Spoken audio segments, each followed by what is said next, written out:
Late last night, the House passed one of the last major agenda items Congress has left this year, the National Defense Authorization Act, or the NDAA.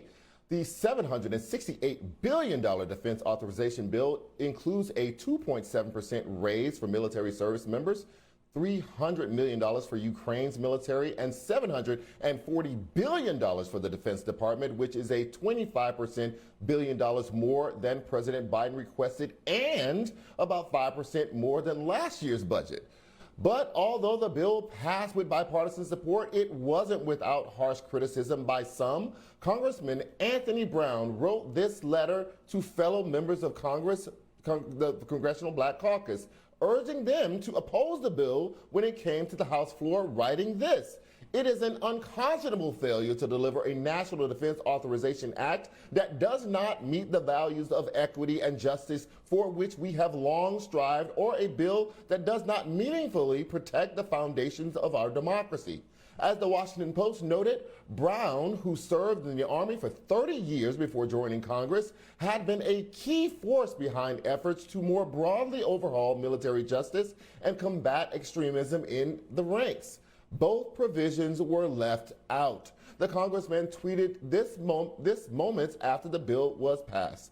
"This NDAA had funding for our military families and measures to promote diversity. I fought hard for those, but I cannot support inaction to counter extremism or address racial bias in our military justice system. We value justice and equity. That's what we need to lead with." The bill now heads to the Senate, which could pass it as early as this week and then send it to the president to be signed. Joining me now to discuss is Associate Professor of Political Science at Howard University, Dr. Niambi Carter.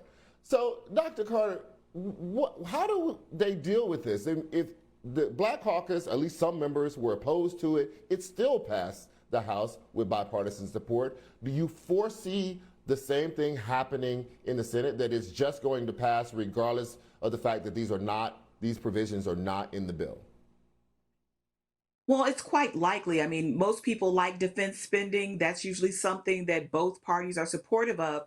But I think what Representative Brown was trying to do is really call attention to these ongoing problems that we see in our democracy, where you have the military and other sort of enforcement agencies or law enforcement style agencies perhaps being infiltrated by extremists, and no one is addressing this. We focus sort of all of our attention outward on the international terrorism scene, but are not paying enough attention to the domestic terrorism scene. And it's been said multiple times by our own security agency that many of the threats we face are going to come from inside the country. And I think that's what Representative Brown wants to draw attention to. But it's quite likely that the Senate will go ahead and pass this anyway, despite the key provisions that he discusses.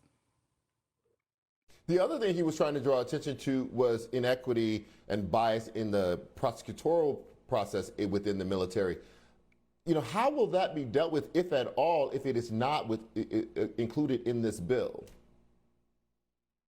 Well, I mean, I think if you read many of us have been talking about this, but if you read the totality of his letter, one of the things he talks about is the fact that this has been kind of pushed to the side by multiple administrations, that this has been an ongoing issue since probably the first studies of it in the 1970s. And we still see racial bias in the way that the military code of justice is enforced when you have sort of Black military personnel more likely to be prosecuted and find themselves facing, more severe punishment for many similar infractions.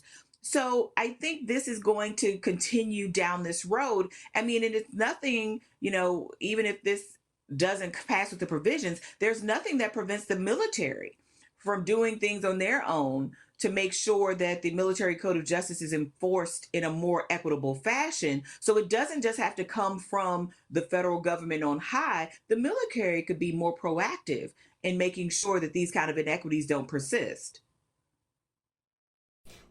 Just draw the lens back a little bit and just discuss for me how you see this in the grand scope of the legislations that have passed so far.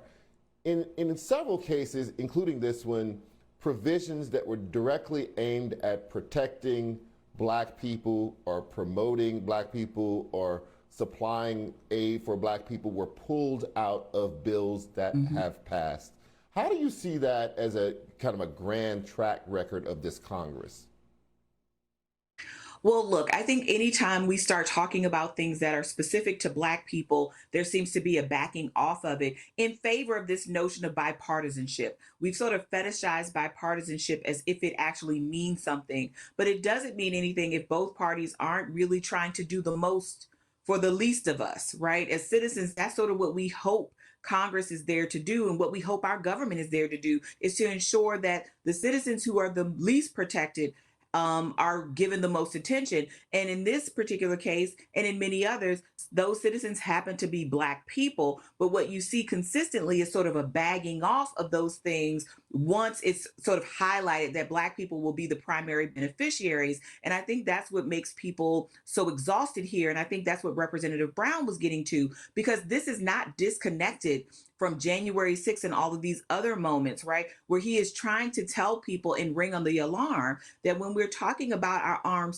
forces, that this is not just about people who are all coming here to sort of do the right thing, that there are people here who are coming into our armed services to get training, to harm people that look like you and me. And these people are doing it with very little pushback, right? There's very little that is happening to make sure that people who are joining our armed forces are not affiliated with right-wing extremist groups and are not using their training to further the efforts of right-wing extremist groups. And I think, whether we're talking about the Right. military or whether we're talking about spending on education or whether we're talking about housing, it seems that the concerns of Black communities get short shrift. And so this is not unlike any of the other policy areas that we can talk about: maternal health, criminal justice, etc. And I think it's an unfortunate a moment, because what Representative Brown is talking about, yes, he's talking about Black people specifically, but it has rollover effects for all of us, right? It bleeds into all of our Right. communities, and all of us are left safe in this moment. Right. I have about a minute left, but I wanted to just talk about the price tag for one moment. It's $768 billion. It's $25 billion more than Biden had requested. It's 5% more than last year, and this comes at the very same time that moderates and Republicans are saying that the Build Back Better plan is asking to spend too much money. Talk to us about this concept of people always throwing more and more money at the military, but when it comes to social spending, they always say you're spending too much, we have to cut back. Yeah, I think that's a great question, Charles. We have this sort of notion that the military needs all of these things, right? That the rest of us don't need. And if you think about the military to a certain extent, part of the reason why people are willing to give more and more money is this idea that people who join the armed services are all altruistic, right? They're sacrificing themselves, they're doing all of this. But our military is very well stockpiled at this point. They get medical benefits and other kinds of things for their service, yet we have average citizens who are out here working every day and can't get those same services. So I think there's an idea that the military deserves that money, that funding, and military personnel deserve the medical treatment and all the other things, the home loan assistance and all the other stuff that comes with it, Right. zero interest home loans, and that rest of us don't deserve it because we have not made the ultimate sacrifice. But there are people who are out here who are sacrificing day in, day out, showing up as first responders, showing up as frontline workers who can't, you know, reach the same benefits, because we have this idea that the social safety net is ill-gotten gains, but everything that goes to the military is always useful. And certainly I think when we think about the weaponry and other things that we're stockpiling, that we could probably divert some of those funds to assist military personnel with their raises and other things, because the military will continue to function whether this bill passes or not. So it's not sort of the urgent need that it's sometimes framed as, by our Right. lawmakers, but it's always a big hit. It's always a big hit. Right. Dr. Niambi Carter, thank you so much for joining me tonight. I appreciate your time.